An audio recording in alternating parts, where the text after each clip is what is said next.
What is up, everyone? This is your host, Eric Holtzman, and welcome to the Mindful Motion Podcast.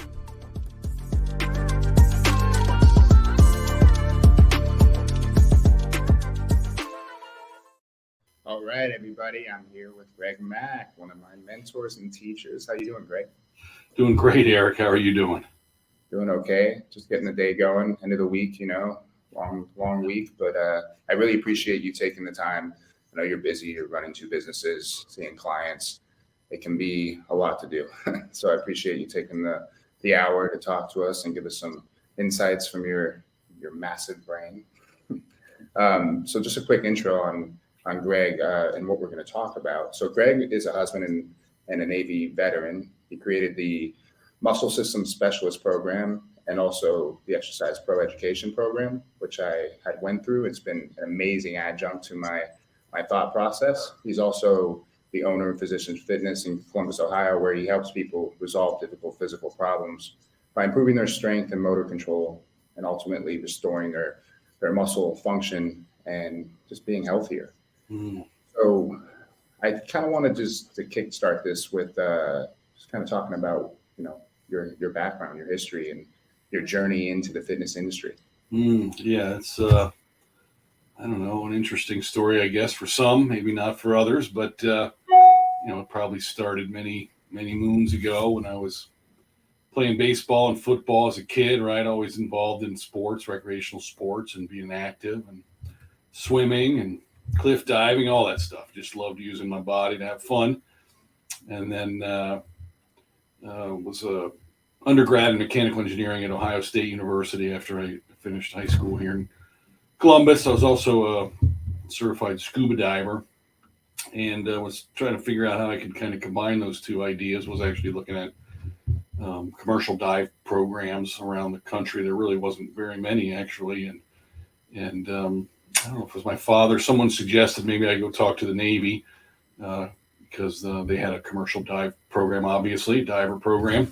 And so I went to a local recruiter, talked to him, I was in college, I'm a mechanical engineering major and like diving, what do you got? And gave me a little test. I guess I scored very high on it or something. And he was probably recruiting as well for his quotas, I bet. But he said that the Navy has a nuclear engineering school called Navy Nuclear Power School. So I could finish my education there and they'd pay for it. And they also had, Navy SEALs and commercial diving and U.S. Navy scuba programs. So I thought, well, what the heck, I get paid. They pay for my school. I can get out of Columbus. Decided to sign a Navy contract and started working for, in the Navy. First couple of years, obviously, I'm in school. I graduate, their nuclear engineering program with an emphasis in mechanical engineering. Went to serve on board a fast attack nuclear submarine, USS Swordfish, out of Pearl Harbor, Hawaii. Worked in their engineering department, operating the primary power plant and fixing it and making it run well as we chased people around the ocean and delivered Navy SEALs and picked them up and all that stuff. And along the way, I got certified, qualified as a Navy diver. Every submarine has two qualified Navy divers on board to do hull surveys and radiation sweeps. And I was a rescue swimmer, when we were on transit on surface, right, in case somebody fell over. So what was great about the Navy was they have very strong intramural sports programs. I mean, you name the sport and they got an intramural league for it. And so I was lucky, a bunch of guys on my command, we were all athletes and liked working out. And so I was always playing sports with them and working out and exercising on board. And actually one guy wrote Muscle and Fitness magazines. It was back in 1986. We called our gym the House of Steel. We're working out, in the power plant, doing dips between the lube oil pumps and stuff, So the Weeder thought that was very interesting, wrote a little article about us. And so, I've always been an exerciser. But when I got qualified as a diver, now I have to stay in shape professionally or I'll lose my qualification. I had to do runs and swims and push-ups and pull-ups and all that stuff, timed, a certain number of reps, to stay qualified. And, I worked hard to earn that qualification, so I didn't want to lose it. So now I'm really very focused on, staying in the best shape I can.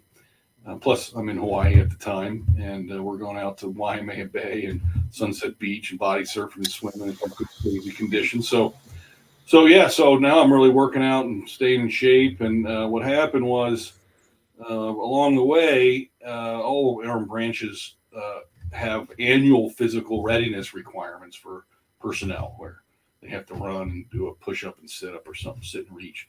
And the people that failed that were put into mandatory 3 times a week training until they could pass. And a lot of those folks didn't like exercise. They didn't want to do it, so they started asking me and my buddies, hey, what do we got to do here to get in shape? I don't want to show up at 6 a.m. 3 times a week any more than I have to. And so I started showing them what I did and what I knew and helping them. They started asking about protein shakes and desiccated liver tablets and weight belts and gloves. And I started ordering that with one of my buddies from the mainland. And next thing you know, I got an apartment full of nutritional products and supplements and weight belts and gloves, and I'm reselling. And I found I really kind of like that. It was kind of fun helping people. And I think that was probably the initial seed that got planted in me that, maybe I should consider this as a career. And when my contract was up, I didn't renew and decided to explore that. So that's kind of the beginnings of it. Yeah, that's a great origin story. Back then, personal training was probably in its infancy. It was not a common career path. There were informally, yeah, that's right, Eric. In fact, that's what happened was I ended up getting a job at a local Nautilus fitness center, which is nothing but Nautilus, first and second generation equipment, if you believe it or not. And I started working there, and within probably a year of working there, American Council on Exercise had come out with their the first ever personal training certification. And so someone had told me about that. I can't remember who.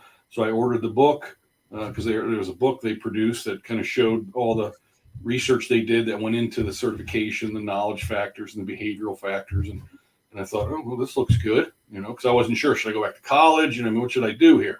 And so I decided to take that certification. Yeah, that was, by now we're probably 1990, 1991, something like that.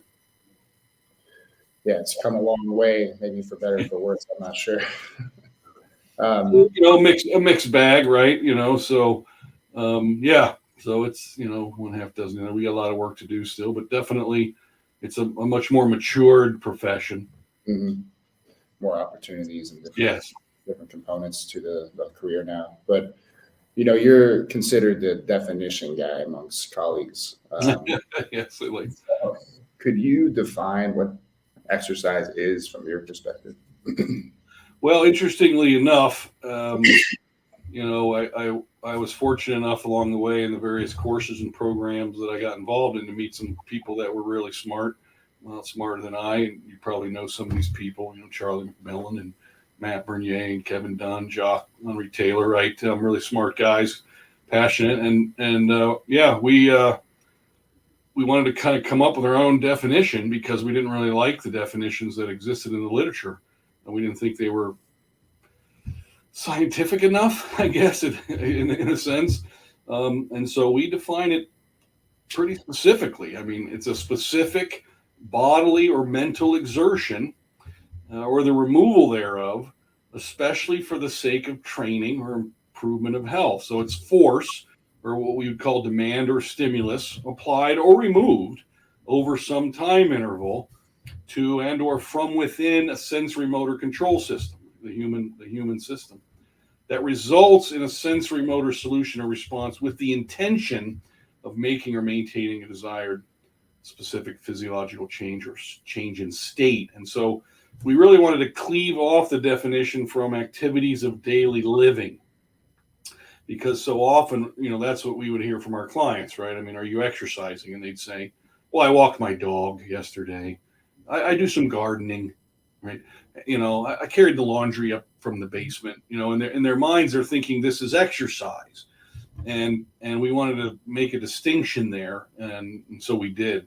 And it's been really impactful, really, in the way I think about what I do, because definitions are essentially the clarity of language, and we think in terms of language, right? So it's helped me a lot, and it helps me help my clients understand the distinction between exercise activity, which is a constructed process of intentional change to try to get specific adaptations, versus just walking around. Now, this doesn't mean that just walking around or gardening or walking your dog, taking the stairs, don't impart some kind of physical benefit. They clearly can, but they don't necessarily drive an intentional change in the system.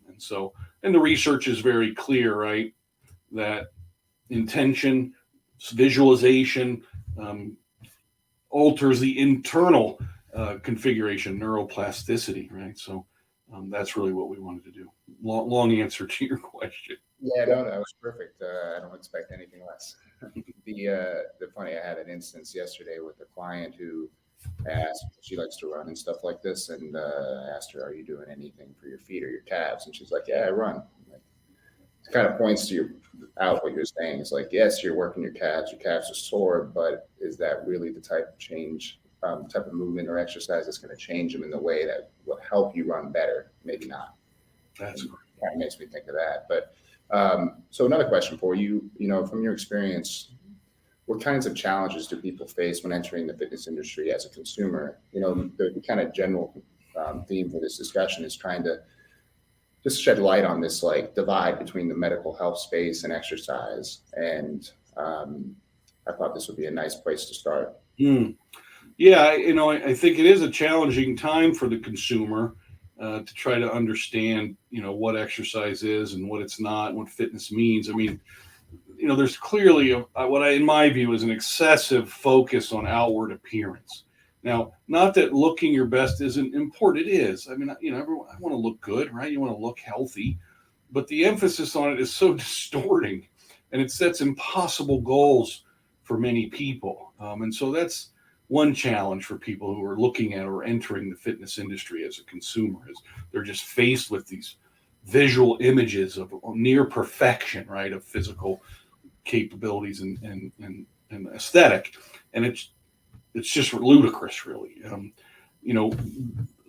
On top of that, or next to that, is the emphasis that exercise is just all about calorie expenditure, and that it should be done in a way that burns as many calories as possible per second squared.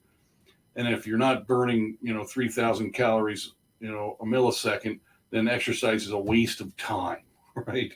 And this is another, thing in the consumer's mind, or what they're told, and this is related to the appearance thing. But there are also many confusing messages about what exercise is, how much exercise. Exercise is an athletic endeavor, right? You have to be an athlete to be an exerciser. So these are some real challenges for folks. Yeah, I mean, it does. I mean, the whole industry is saturated with, like you said, the 1%ers who are 5% body fat and giants. And then everyone looks at that and they think, well, I'm never going to be like that, so why even try? And no, I remember. Yeah, I remember. As I teach a selling interviewing course for exercise professionals. I was out in Northern California doing it for a group out there, and my wife came with me. It's kind of a little side trip, and it was a CrossFit facility. Nothing inherently wrong with CrossFit; it's a place to exercise. And they had big windows in the waiting area that you could see out into the exercise floor.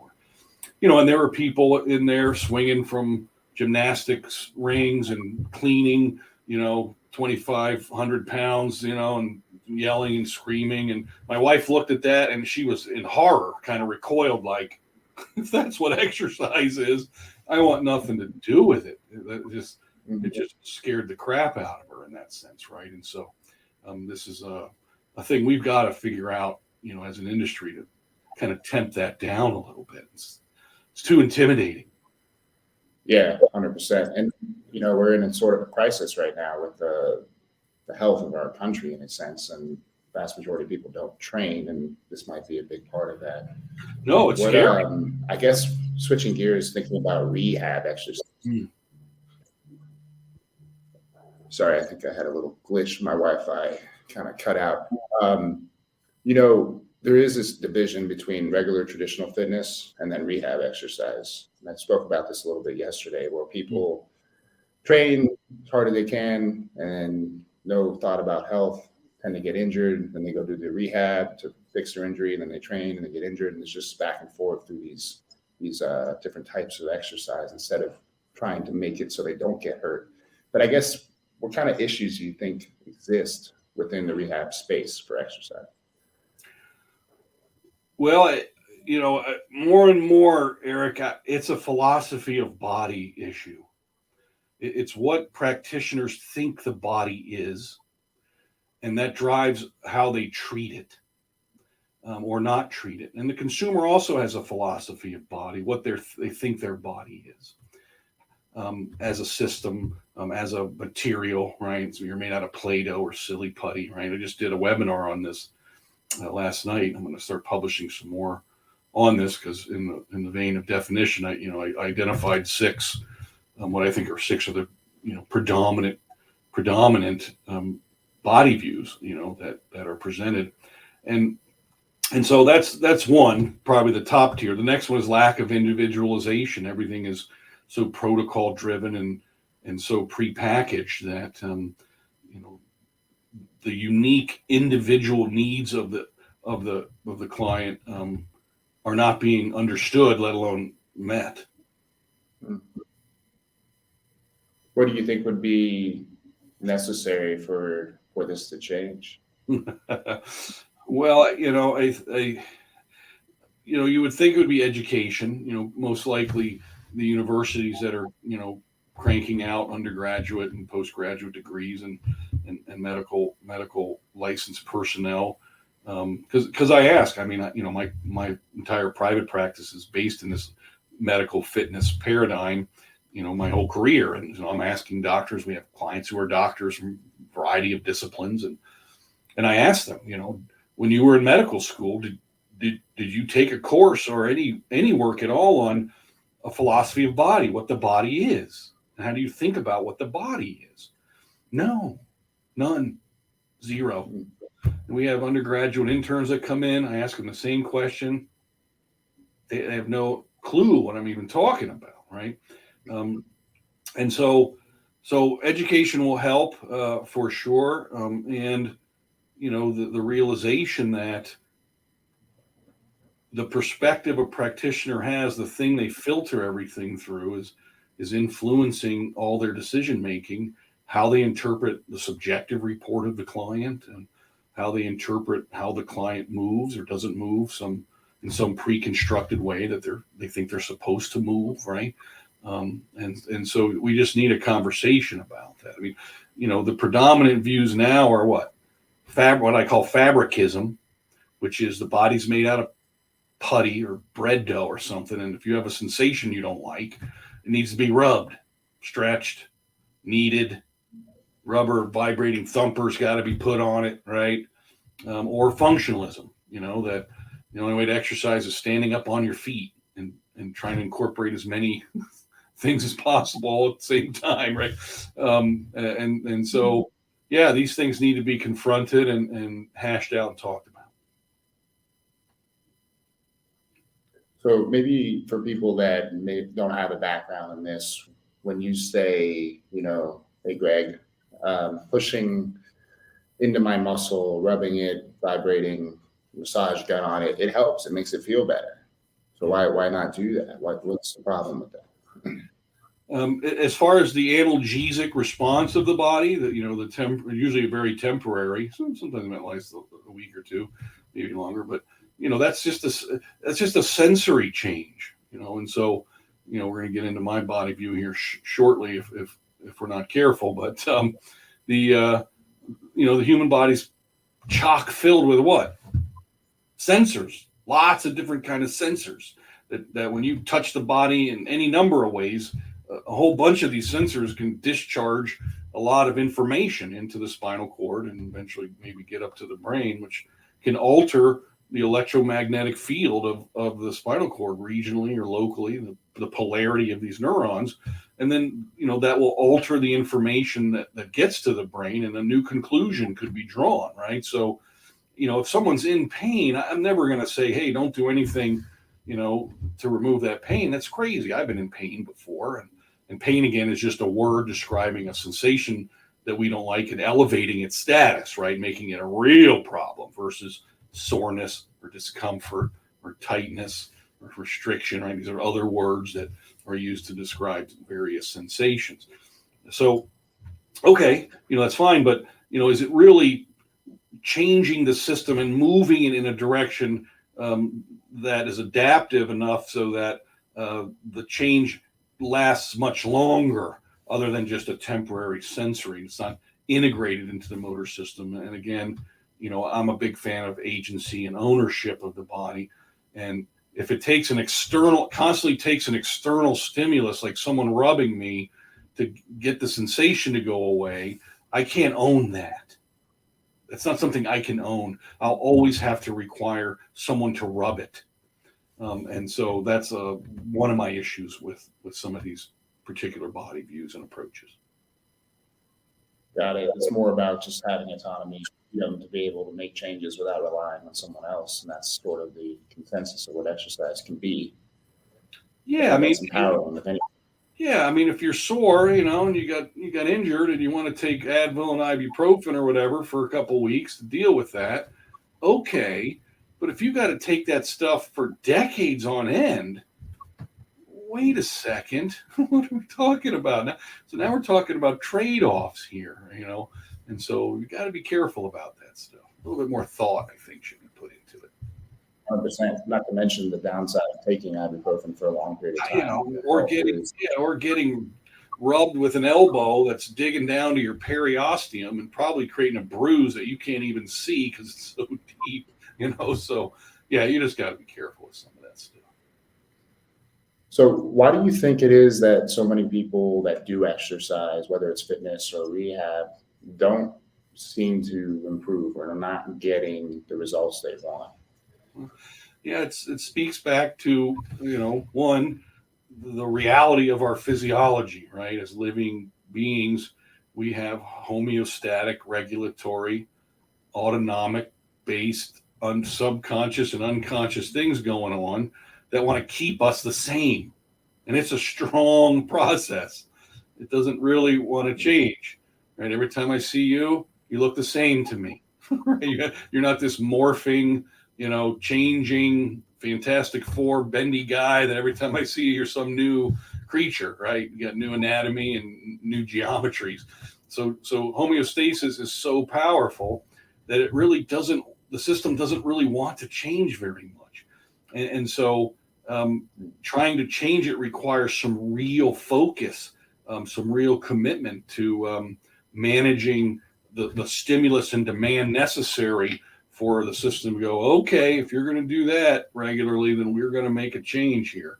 But if not, it'll stay the same. And that's for unhealthy people as well. I'm amazed that even highly dysfunctional, unhealthy systems kind of want to stay that way. They don't really want to change that much. So I think there's a lack of individualization for one.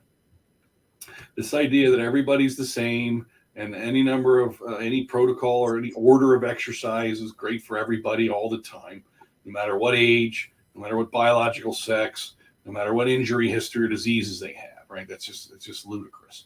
It's improperly dosed. It's either underdosed and they won't change, or it's overdosed. And like you said, people get hurt exercising, and this is a crazy thing, right? There's no consideration of injury or health history.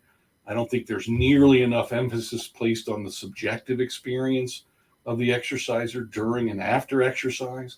These are some of the things I think that contribute to what you're experiencing and seeing yourself.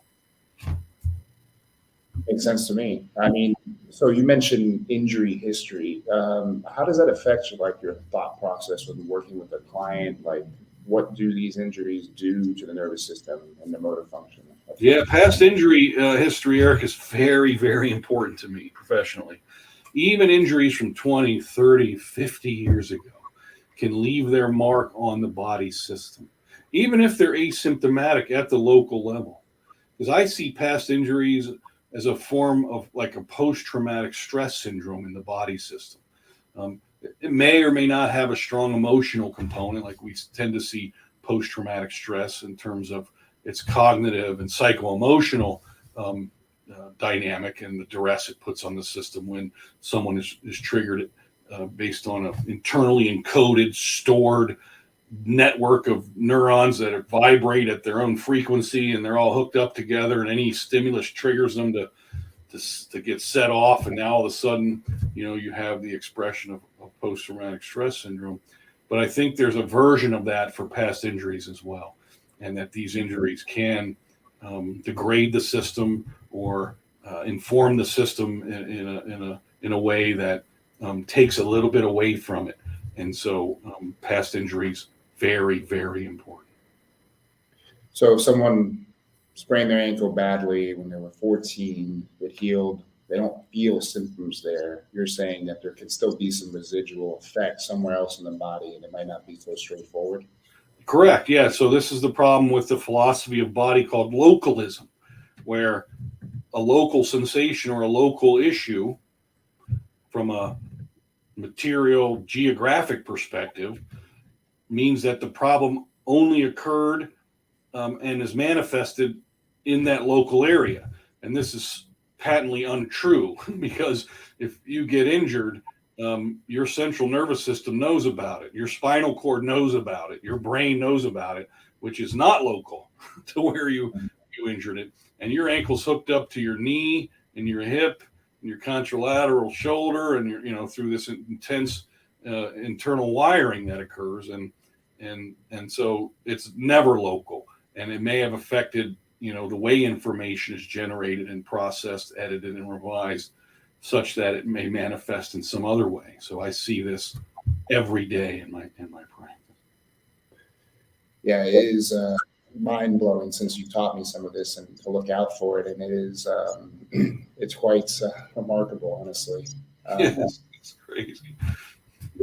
Kind of lends to the next thing I was thinking about, something you brought into light for me, which is this term allostatic load or allostasis. Not heard really until I went through your program. Could you kind of explain what that is? And I think the injury history kind of ties into that a little bit. Yeah. So again, this has been in the literature for many years. This idea that homeostasis as a process of maintaining a relatively central dynamic control over blood pressure and heart rate, right, and body temperature and things like this, respiration rate.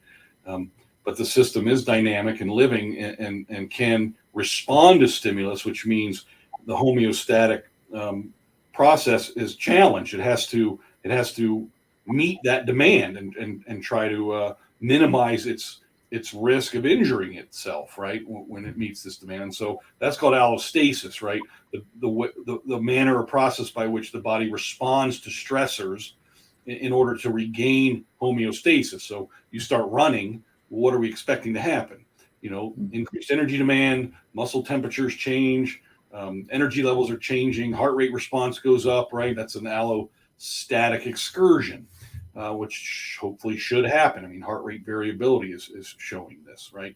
But when the running's over, what should happen? Well, you should go right back to your pretty typical normative Gaussian distributed resting heart rate and blood pressure and respiratory rate. Allostatic load is when you have a progressive increase of stressors, or the accumulation of stressors, and especially chemical stressors, adrenaline and cortisol and other neurotransmitters, and these things that mediate our stress response and promote adaptation in the aftermath of some acute stress might not actually respond well anymore, especially if it's highly repetitive and recovery is not allowed, or it exceeds homeostatic controls or material integrity, and now you're getting what people would call being stressed out, right? And so when you've built up over time multiple stressors, chemical, psychological, thermal, material, well, now you have a system that isn't so great at coping anymore with stimulus and demand, that's forcing homeostasis to try to react or they can't return back to homeostatic state. I mean, this is why I think, the 1 minute post submaximal cardiovascular parameter might be one of the more important ones. Okay, it's great that your heart rate went up. Well, how quickly does it come down? Right? It should take hours and hours and hours, right? How much does it come down, right? And this is a rough field indicator of there's a problem in your cardiovascular, pulmonary, respiratory system somewhere if that's not, working too good. So yeah, this is very important. And again, it speaks to not only systemic dosing, but also local or regional dosing of stressors on the body, and how you assess what you choose to assess, how much assessment, and how much stimulus you're going to give and the dose of that. So yeah, really important idea. Is this allostasis or someone's allostatic load changeable, and how would you go about maybe altering that? Yeah, fortunately, it is. Most of the parameters, can be altered. I mean, we built a heuristic, to try to get a sense that we're not drawing blood, because there are blood markers for many of these things. But I just wanted a field tool that would kind of help check me up, and give me a reference to say, ooh, I gotta be careful here, because exercise is about risk mitigation as much as anything else. And do I need to be a little more conservative starting out? But yes, we can't do anything about injury history, but the number of sensations people have, that can get better. If they have inflammatory process going on, that can go away and get better. We do a bunch of qualitative motor checks, and those can get better, right? So yes, someone can unload their allostatic load. Yeah, that heuristic has been very helpful. I guess, is there a way for someone in the practical setting to be able to determine if they're exceeding their, ability to adapt to a stress? And then if they are, other than just backing off, are there ways to maybe, I don't know, improve it from a consumer standpoint? Yeah, it's pretty tough for the consumer, right? It's going to be a tough problem, because they just might have an overall sense of they don't feel good, or they feel very fatigued more easily than they realize, or should fatigue, right? One flight of stairs and they're like, whew, man, what the heck? My legs feel like 200 pounds. What's happening here? They got to sit down for 5 minutes before they feel better, right? So there could be that general sense of that, let alone if you have sensations you don't like and you want to call them pain, and they're hanging around more than a few weeks, and they're hanging around for months and months, but you should not be blowing that off and just hoping that you can ignore it and go it away. I mean, there's a reason why you have the sensory array, embedded throughout your body to tell you things about what's going on, right? So you shouldn't ignore that, but it'd be very tough. Now, you see your internist, your family doc, they're going to draw blood, they're going to look for inflammatory markers, right? They look at your A1C and a bunch of different things.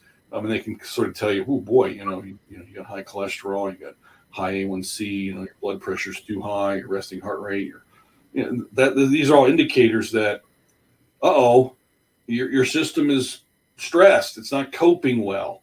And we're going to have to figure out some ways, to help you cope better. And what's very amazing to me is this is the beauty of exercise as medicine in a very real and practical way. It's not just a cliche term.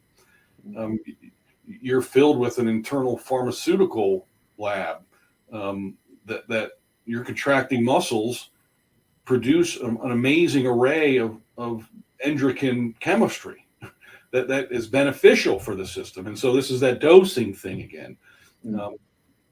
Our systems require some stress, because if we get no stress, we're very sick. But if we're too stressed, we're very sick, right? So there's this very unique and interesting dynamic in living systems that require some stress, but not too much. Figuring out what that is relative to the state of the system, that's tricky. That's what's hard. And that's what we try to do in the MSS course, right? Is to teach practitioners, ways to consider the system and its current state, so that you can figure out, how what's the minimum dose we need to make a change, not the maximum. Yeah, that's it's so funny. It just reminds me of what had happened this week, on top of my back injury that I just had recently, which was mind blowing out of nowhere. But had my neck, I've had cervical fusion, and I was just doing a very moderate workout for my upper body, and terrible pain in my collarbone and neck. And instead of just like letting it brew for a while, I did some mild stuff again today just to help the recovery process, and it feels a ton better. But it just points out what you're saying. It's really tough to know sometimes when to stop or when to keep going. Even something that seems so small can still ignite a big inflammatory cascade of issues in your body. And I think a lot of people go through that and they think, this isn't good for me, I shouldn't do it anymore, right? But there's plenty in between of nothing and what you did, maybe something less, right? But this idea that it can help reduce stress in your system is certainly not talked about that much, I feel like. Oh, and it's in the literature, right? I mean, you're seeing it come out more and more that active versus passive processes tend, not all the time. I mean, obviously, you break your arm, you shouldn't be doing arm curls with a broken arm. I mean, so there are clearly material issues and diseases, which is why exercise professionals need to be hooked up to the medical community, because they can find that stuff and let us know that's a tumor. Everything's got to stop. We got to figure this out. Okay, that's great. Or did the MRI? Nothing's broken. Nothing obviously torn. Let's go ahead and start to do some active recovery with this thing, right? So, that's a difficult and important responsibility for exercise professionals.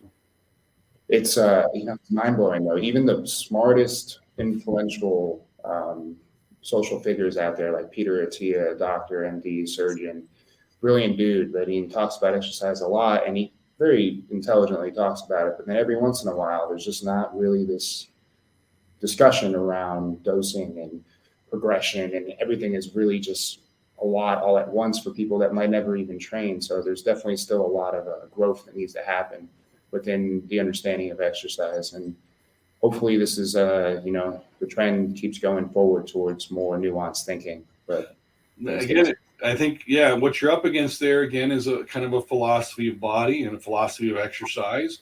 And it's a very strange thing. I mean, I went with one of my clients to their orthopedic surgeon who replaced their hip, and I wanted to go and ask some questions, as she was getting ready to, kind of be discharged. And, I do that a lot. I go with my clients to their medical appointments. I want to meet their doctors, ask some questions. And he was cool. This particular surgeon was great. He let me ask questions. That doesn't always happen. A lot of times I show up and they just look at me like, what are you doing here, right? But he was, very generous with his time and answered my questions. But I remember asking him about, the deep rotators in the hip, like the deep contractors, the, obturator, QF, piriformis, right? I mean, you're in there drilling bone and cutting stuff out, and how do you deal with these muscles in there? What happens to them? And I said, you cut them all? You cut them or what? He said, well, I cut the piriformis. He goes, but it doesn't have any proprioceptive value, so it's no big deal. And and you hear that, and you're like, what? What did he mean by that? And so this is a perspective about the body and how that surgeon thinks about what these tissues are. And as if the piriformis is incidental. Right, so okay. Wow. I guess we could just remove it from everybody. It doesn't serve a purpose. Yeah, so it's tough. Yeah, so. I'm interested to hear what you think about what people might not understand about pain. I mean, you talk to people on a daily basis probably about this. People come to you because they have a physical pain that they don't like. What do you feel is the common misunderstanding about it, and why people feel like it's so random sometimes? Yeah, this is tough. I mean, I'm no hardcore researcher in this area. I mean, I read the research as much as I can. I read the books. Butler and Mosley and, Melchak and Wall looking at this years ago. So I read this stuff because I got to deal with it as an exercise professional, really, whether I like it or not, right? This is where we find ourselves. And so, I'm right now, based on what I read and what these incredibly brilliant neurophysiologists and researchers are saying about it, is that in my version, pain is an English word used to describe a sensation someone doesn't like and elevate that sensation to a high level problem status. That's what pain is.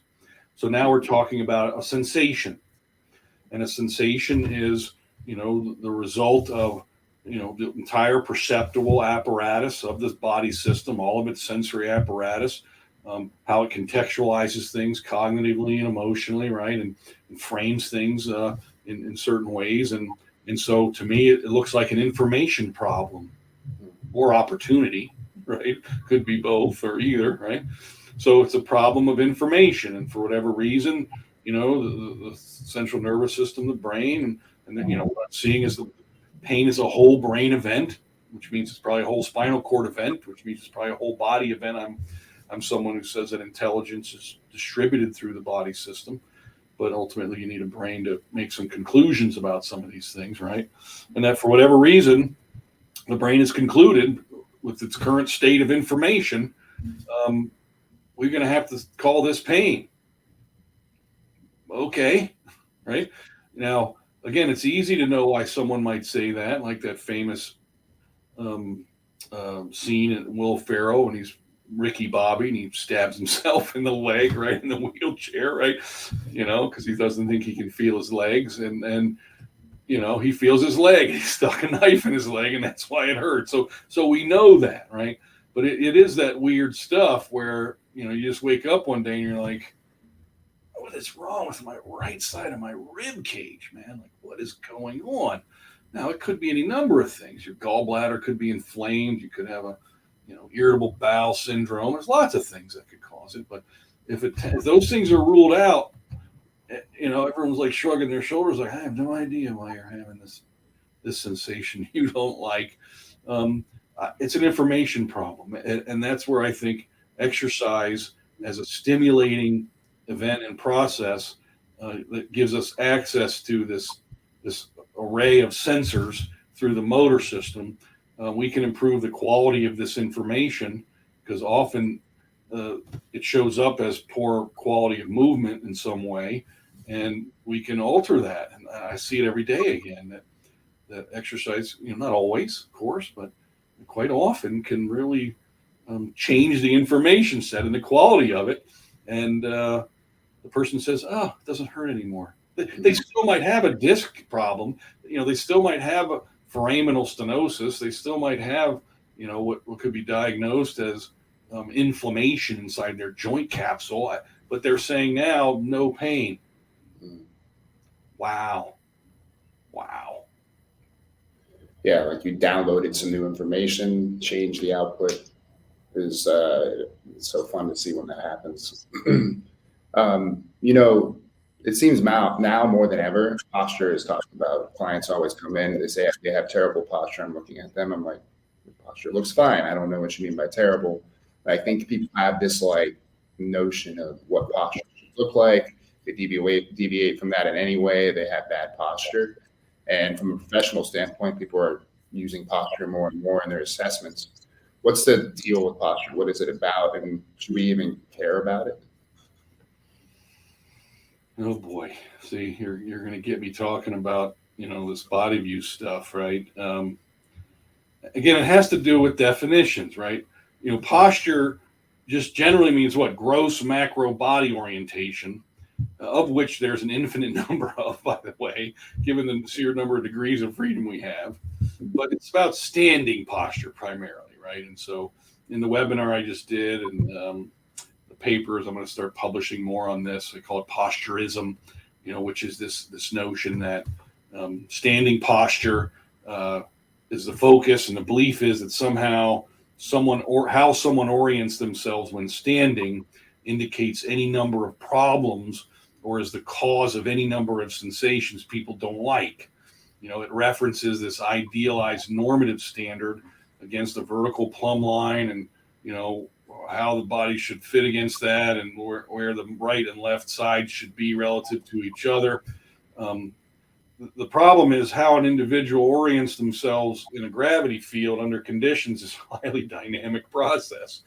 There is a confluence of both voluntary choices and involuntary internal actions going on to keep someone in a standing orientation. And interpreting that by visual observation and reaching some conclusion about it is a bit daunting and I think overrated. Structures, emotions, external conditions, expectations can all influence an individual's posture at any point in time, right? And so to use, the relatively static standing posture as some kind of baseline reference for any number of reasons why somebody has sensations they don't like, I think it's highly problematic, Erica. Kendall and Kendall did a lot of work on this, right? Trying to see if, could they blame non-normative posture? And according to what I read, again, Charlie McMillan has done some great work and research in this area. Nope, sorry, it's too unpredictable, and there's just no way to say, because your right shoulder appears higher than your left, which could just mean your left shoulder's lower than your right, which could mean they're both in the wrong orientation and you don't know what orientation they actually should be in relative to each other. It just gets a little crazy. I mean, I know, Yonda many years ago with upper cross and lower cross and trying to blame, muscle tonus and tension patterns and to explain why someone's holding their musculoskeletal system the way they are. Yeah, I don't know, I'm just pretty skeptical. Now, does that mean you shouldn't worry about posture? Posture, someone's posture can give away insight into their emotional state. Someone who's sad, has a certain posture. Someone who's happy might have a certain posture. Someone who's very centrally fatigued, they might be, assume a certain posture, which might indicate something.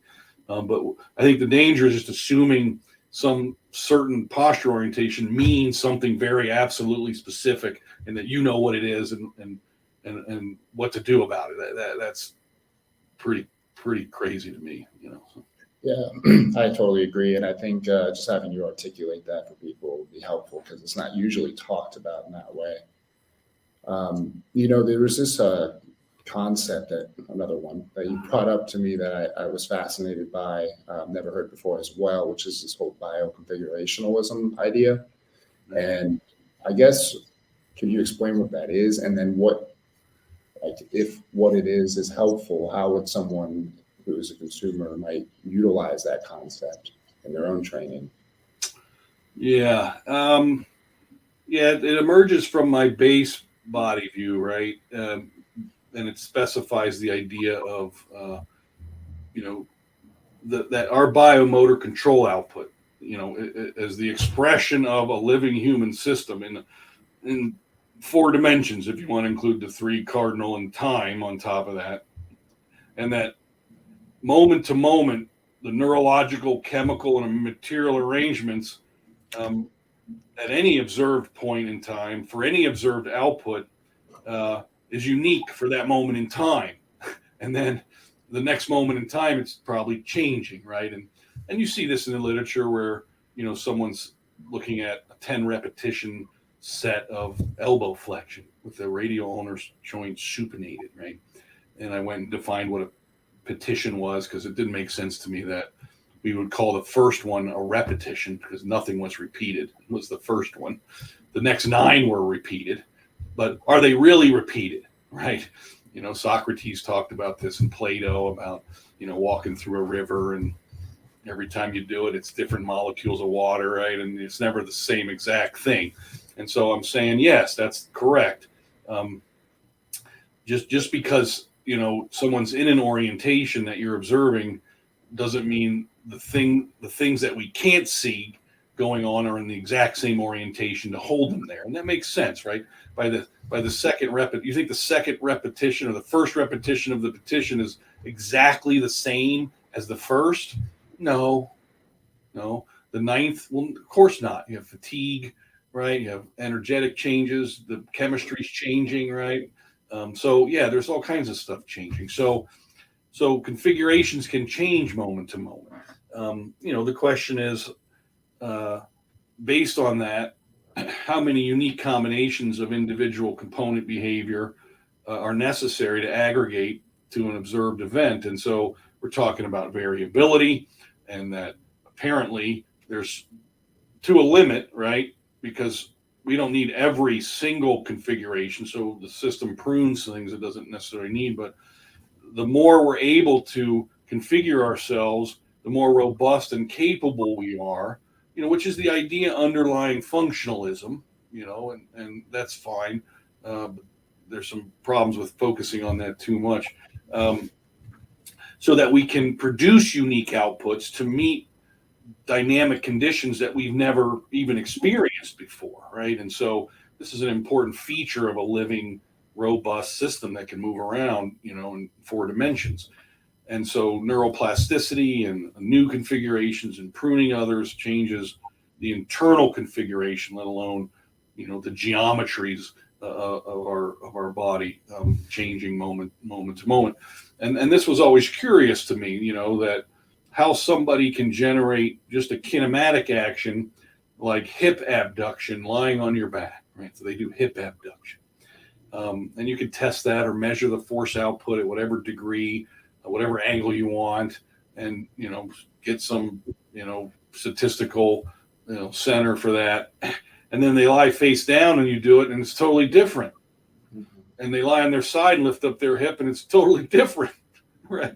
Even though the action of the hip joint's pretty close to the same, just from a kinematic joint thing, if you're watching that. But what the internal system has to do to pull that off, totally different in each one of those.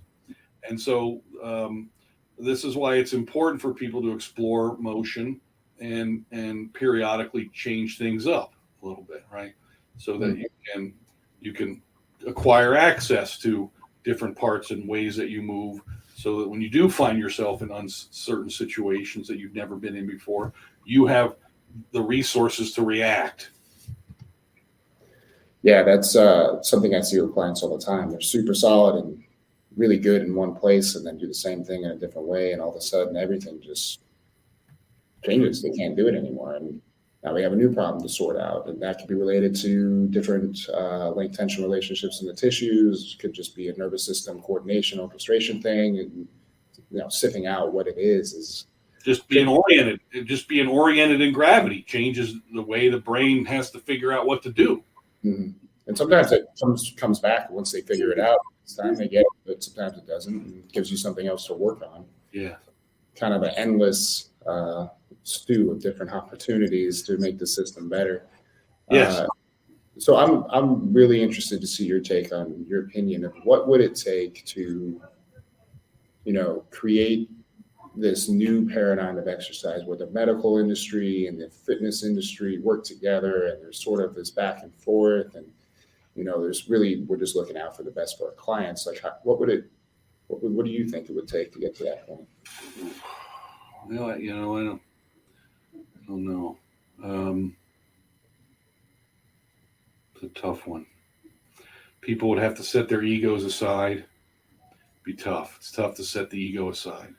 When you have a for-profit interest or a career interest in a particular way of thinking, you don't always want people telling you that there's other ways to think about it. There might be some problems there, right? You don't want to hear about this, and so I think it just takes things like you're doing, podcasts, communicating, getting a diverse set of inputs, and using scientific methodology to help. I think we need more qualitative studies as well. The actual human experience side of it needs to be included a whole lot more than just a hard measure it, give it a number in units. It's the only way to explain anything, right? Not that that's bad. It's just not the only way to create a frame of reference and context for somebody. But yeah, just talking about it more and exploring it some more together, and finding out what really works and what's not working. And if it's not working, then discard it as soon as possible. Don't hang on to it as a sunk cost, just because you've got a lot invested in it, right? Yeah. It's not taking you in the right direction anymore. Time to bail. It's irrational to honor a sunk cost. Yeah, that's I can just see how that is tricky. Obviously, I just went through something like that. Not gonna talk about it right now, but yeah, that's a tricky business. We're talking about humans with emotions and investments and all these sunk costs that come with changing your path. It's a tricky business. Hard for me. I'm not immune from it by any means. I struggle with that as well. You get locked into a certain way of thinking, and you think you're being, exploratory and open-minded, and probably not. Probably not. This is why peer review is, such an important idea, within just scientific community, right? Have some other people that aren't emotionally involved check out what you're doing, see what you're doing, right? And they may point out some things, and say, "What the heck are you talking about?" Yeah, that's growth mindset is helpful, and just keeping your ego in check is always a good piece of advice. Well, we barely got even through a third of some of the things I'd like to ask you. I think maybe in the future we could do this again if you're open to it. But Sure, yeah. just in case trainers are listening to this, or other professionals that might be interested in what you offer, where can people find you? Obviously, go to the website for the educational stuff, www.exerciseproed.com, no dots or dashes or anything. If you want to see what I'm doing locally in my practice, we've got a website, Physicians Fitness, www.physiciansfitness.com. Again, no apostrophes or dots or dashes. Facebook, we've got, a Facebook page. We've got a LinkedIn page. We got an Instagram page, Exercise Pro Ed. We try to post stuff there. The social media monster constantly needs to be fed, which is a lot of pressure, so we're trying to produce some content to put out there. But yeah, that's what I'd recommend, if you're an exercise professional, and, go to the website. We got 2 real simple things that you can download to get a sense of where we're coming from. There's a free download that you can, check out. I think the one we have posted now is on motor control and proprioception, and that'll give you some insights into how we're thinking about that particular subject. And we have the Exercise Professionals Club, where we've got, conversations on video and PDF files and all these topics. So that would really give you a deeper dive into, at least our perspective on a lot of these topics. So. Okay. Yeah. And just so people know, now you're doing your specialist program online too. So if you don't live in the area, it's more reasonable. You can still get in. So highly recommend it. Well, thank you so much, Greg, for taking the time to do this. And hopefully we can do it again in the future soon. Yeah, my pleasure. That was a lot of fun. I appreciate you. All right. You have a great rest of your day. Talk to you soon. See you, man.